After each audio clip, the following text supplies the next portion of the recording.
This episode of the Breakthrough Success Podcast is brought to you by Jobber. Jobber is your business's command center. The easy-to-use app powers your sales, operations, and customer service all in one place. Go check them out at getjobber.com/breakthrough to receive 20% off your first 6 months.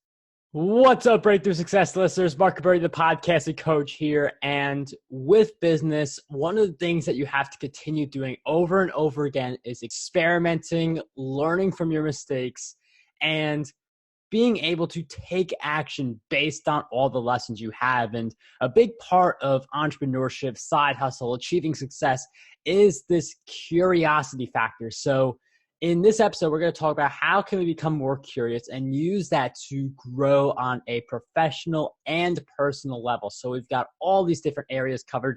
Our guest who joins us today, she is an award-winning 3-time international best-selling author, speaker, and certified executive coach. She helps aspiring business owners and solopreneurs develop the winning success habits that transform human potential into sustainable profits through Debra Kasowski International and through her thought-provoking podcast, The Millionaire Woman Show. Our guest who joins us is none other than Debra Kasowski. Debra, welcome to the show. Hi, Marc, and thank you for having me. And I'm so excited because you were a guest on my show, and I'm grateful to be on yours. Well, Debra, it is definitely a pleasure. Debra and I, we met at New Media Summit. I was on her show. As she mentioned, she's on my show. In between that, we ran a Central Park half marathon together. So Debra and I have seen each other quite a few times. So I definitely feel like you guys are in for a treat for this episode. For people who are nervous about, pursuing new things, because like experimenting and curiosity, they are very helpful. But I feel like a lot of people fear the unknown. So how can we get better at navigating that path? Oh, you hit on one of my most favorite subjects. And of course, Let's Be Curious is the title of my book. But I really want to talk to that fear of uncertainty, if I may, Marc. Because what happens is we have situations that come up in our lives all the time. And we think the fear that we think we have is the fear of success or the fear of failure, the fear of embarrassment. But the biggest fear people have is the fear of uncertainty. And the fact that people are listening and they're here with us, that means they're still here. They've faced uncertainty and they've survived. So whatever uncertainty you think you're going to face again, you're just going to pull some of those tools from your toolbox and realize that you're going to take them and you're going to build on them.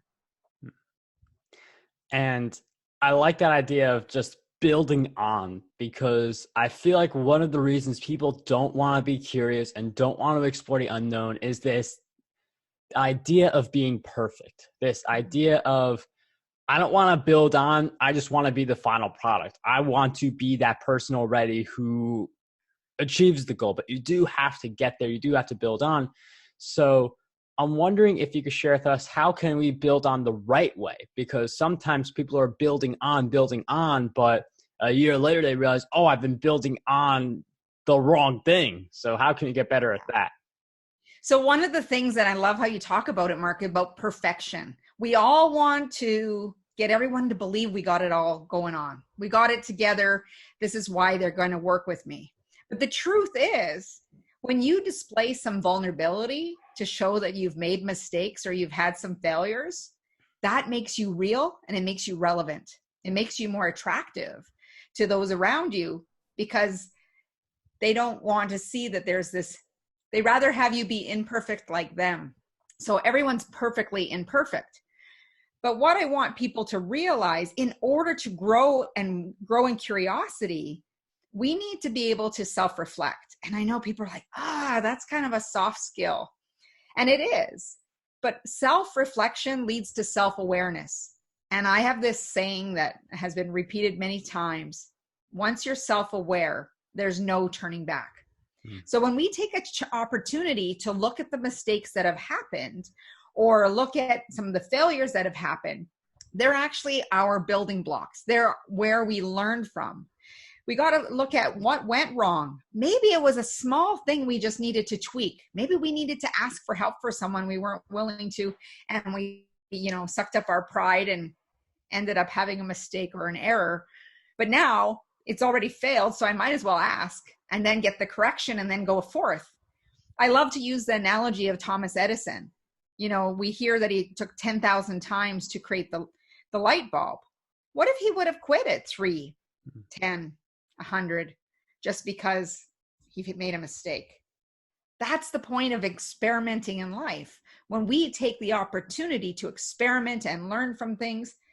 But the trouble is, we get into a place of judgment. What will people think if I've made a mistake? I'm not perfect. I'm less than.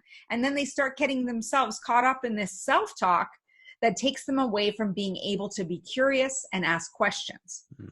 So when you're curious and seeking to understand, you're putting your judgment aside, and suddenly you're a learner. You're eager to learn what caused this situation. What can I do differently moving forward?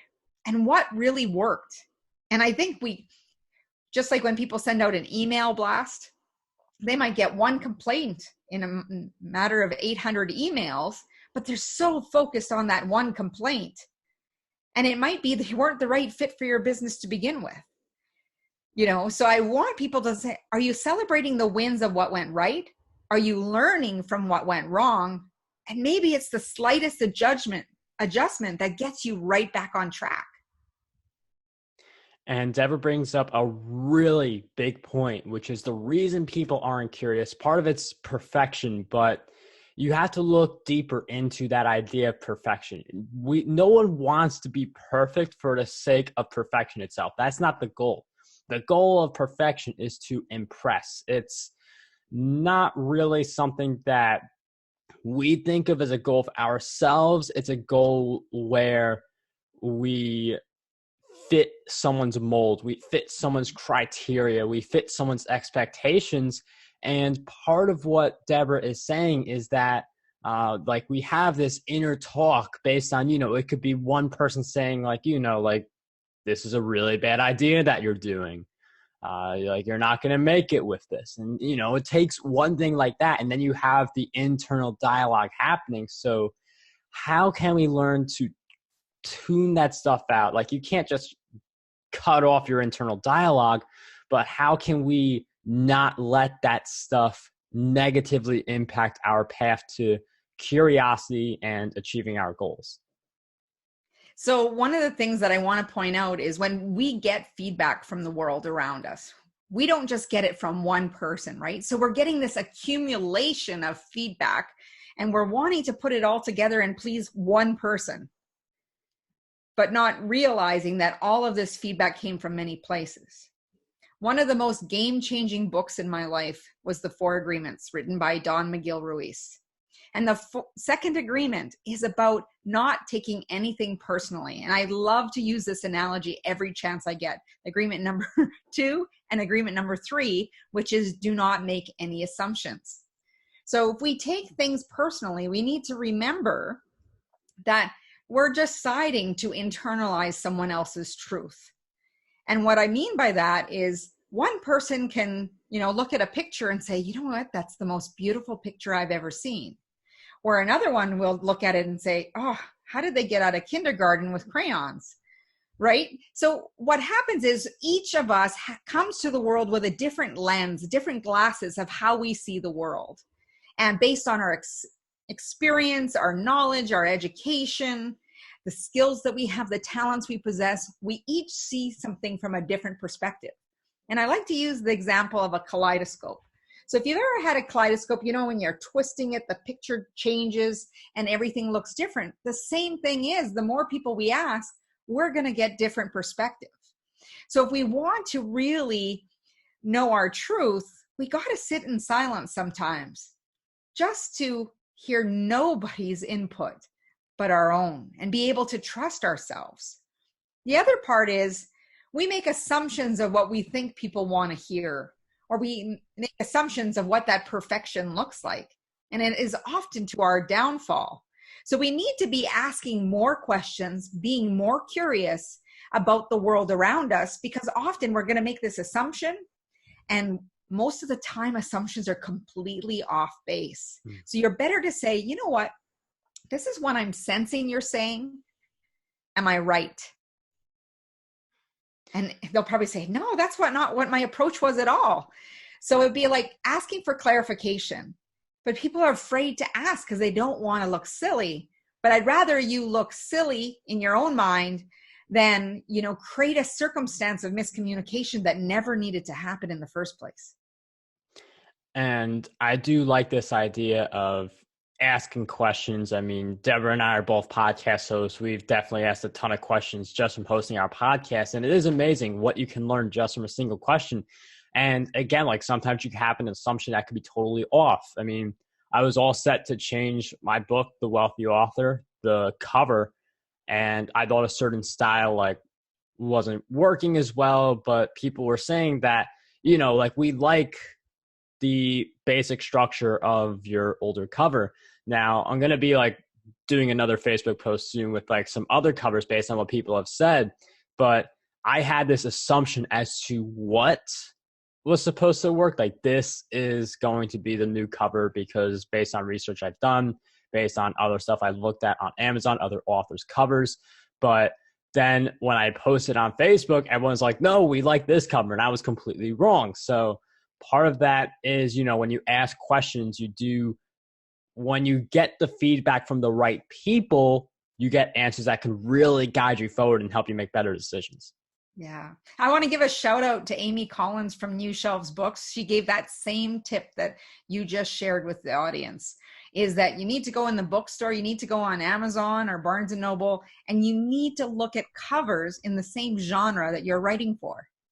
Look at which ones are selling the best. And you'd be surprised that the cover you thought you were going to do isn't the one you choose. We have more great content coming up in this episode, but first we have a message from today's sponsor, Jobber. Jobber's award-winning software helps small home service businesses organize their entire operations, from scheduling jobs and managing their crews to invoicing customers and collecting payments. That way, you can spend more time on the services you're already great at. Job by job, business by business, Jobber is transforming the ways their customers deliver service. Start your free trial over at getjobber.com/breakthrough.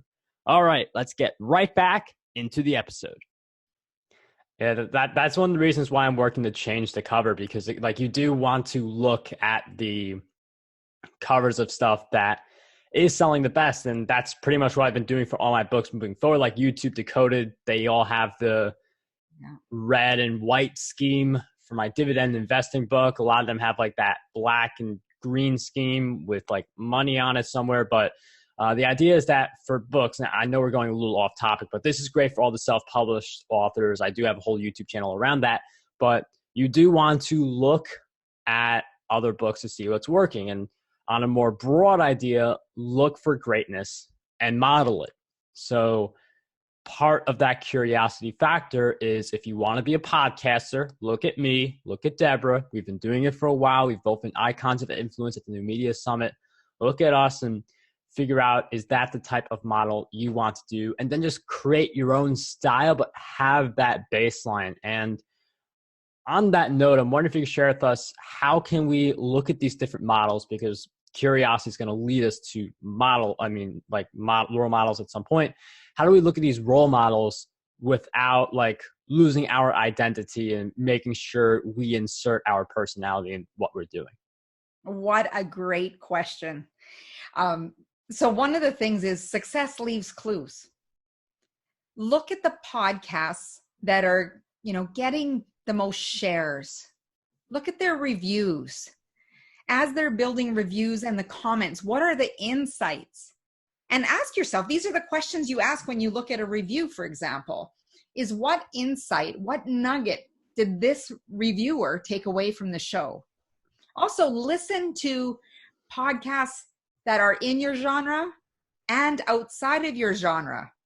See what kind of interview style you like, the types of questions that they ask. Some of my favorites are when, some people will send me a few questions that they might want to be asked. And if I know them, a little bit like you and I, Mark, that it's fun to just let the conversation go organic, but also to kind of have an idea of where we're going to head, right? So you want to ask yourself, what are some key questions that I'd like to ask this person? If they have a book, you might want to, read some chapters, find out the main highlights of the points, and ask yourself, what would my audience want to hear? What are some of the nuggets that they need to hear to move forward, to ask the questions that will give them those tips and strategies so that they can implement? My favorite thing about podcasts is you can get educated in so many different areas. But I'd like to always say that if you listen to a podcast, think about the one thing you're going to take away. And it's just like even reading a book. Okay.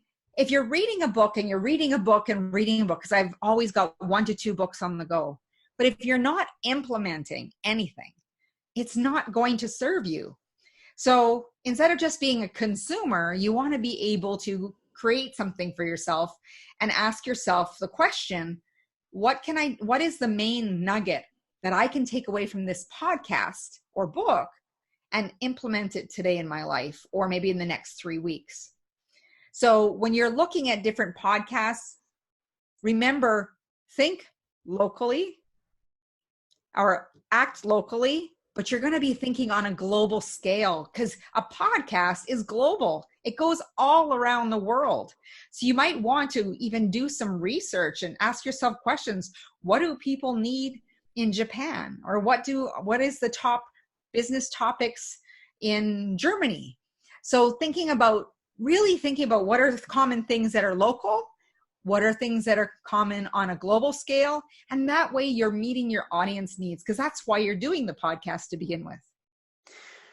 And one thing Debra said that is, I feel like is a hidden gem, because people don't really think about it, is yes, look at people in your niche, but also look at people outside of your niche, because I've gotten better, not just from looking at people in my niche, but also outside of my niche, to get an idea of what video style I like, what's like over editing, what's like under editing.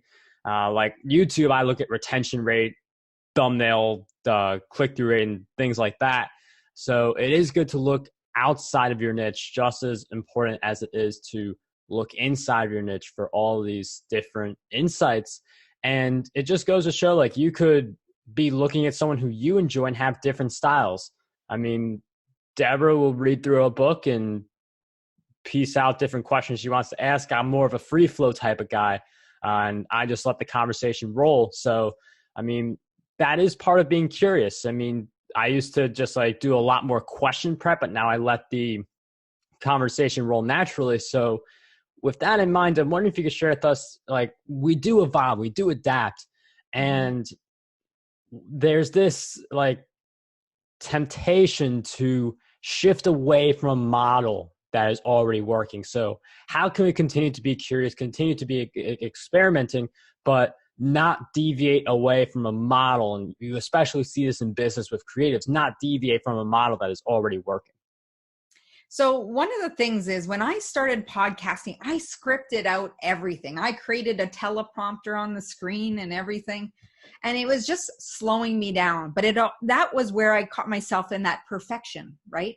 I wanted to have the show notes immediate. I wanted everything to look clean, but it ended up being rehearsed, right? It wasn't flowing, especially the solo ones, because they were all scripted.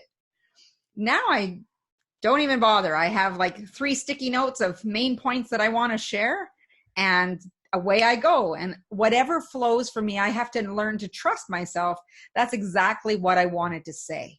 I might have a couple mini bullets or something to say, 1-word type things to remember, but otherwise I like to engage in the conversation.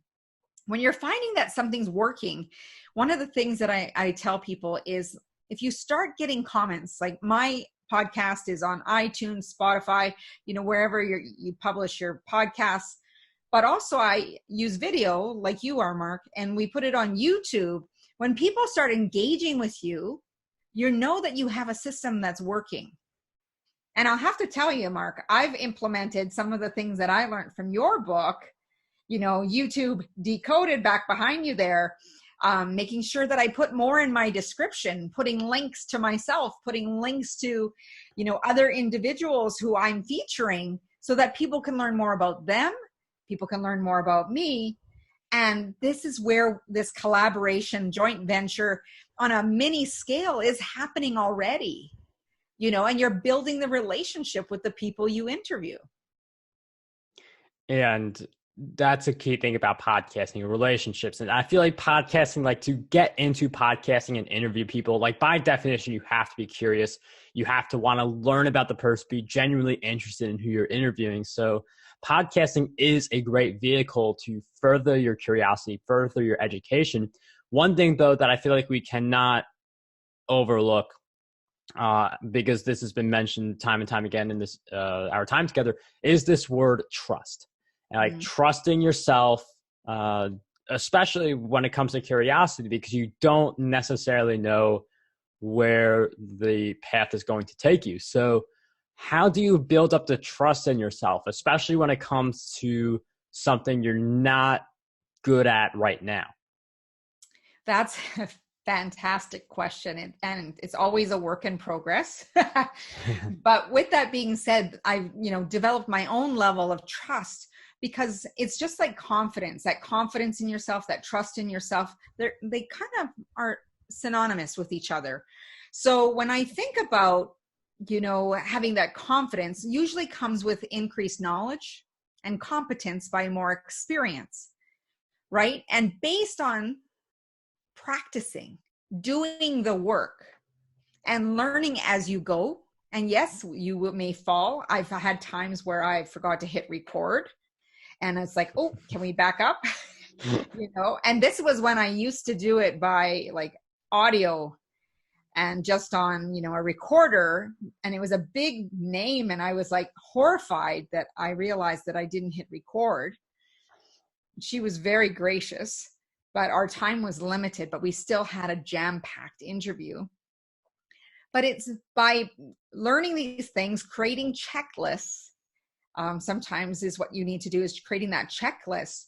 But you also got to trust that you know who you are more than anything.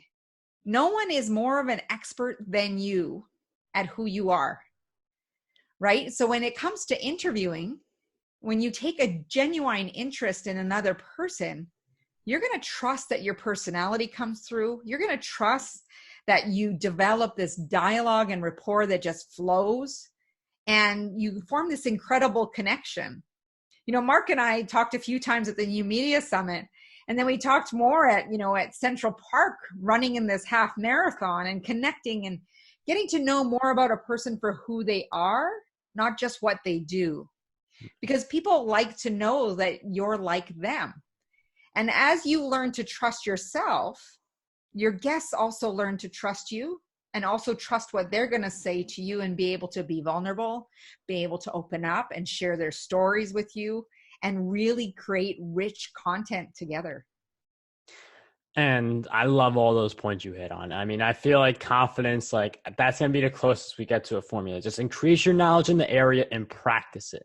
That I feel like is a very simple approach to confidence. I feel like a lot of people think it's like you're naturally born with it or you're not, or something ridiculous like that. But it really just comes down to, as Debra was mentioning, that, you spend your time on it, you learn about it, and then you practice it. And you want to detach from the outcome too. We get so hung up on what we think it should be, that perfection again, right? It creeps up. And if we learn to detach from the outcome, it's often better than we expected. Yeah. I mean, I've heard of people who they detach themselves from the income goal, and then all of a sudden they hit the income goal. I mean, it's good to like have that goal in mind, but if you detach yourself from it and you just keep doing the work for the love of doing the work rather than feeling stressed about a goal, the goals usually come, the outcomes. 100%. So I know Debra, based on our time together, definitely has a podcast, the Millionaire Woman Show, which will be in the show notes. I'm wondering where the other places Breakthrough Success listeners to go to find your work and follow you on your journey. Absolutely. So social media platforms, I'm on LinkedIn, Instagram, Twitter, and Facebook. So make sure you come and say hello. The other thing, and Debra Kasowski International is where you can find me on Facebook, because I know that the friends, they only accept you for a certain amount. But I'd also like to invite you to come over to my website at www.debrakasowski.com. Right now, I have a 3-part mini course. It's video format to make habits stick. So you can start creating habits with focus and consistency to knock those goals out of the park. Debra, all those links will be in the show notes. But once again, thank you so much for coming on Breakthrough Success. It was such a pleasure to have you here today. Thank you, Mark. It was my pleasure. This episode of the Breakthrough Success Podcast was brought to you by Jobber. Jobber is your business's command center. The easy-to-use app powers your sales, operations, and customer service all in one place. Start a free trial or sign up today to receive 20% off your first 6 months.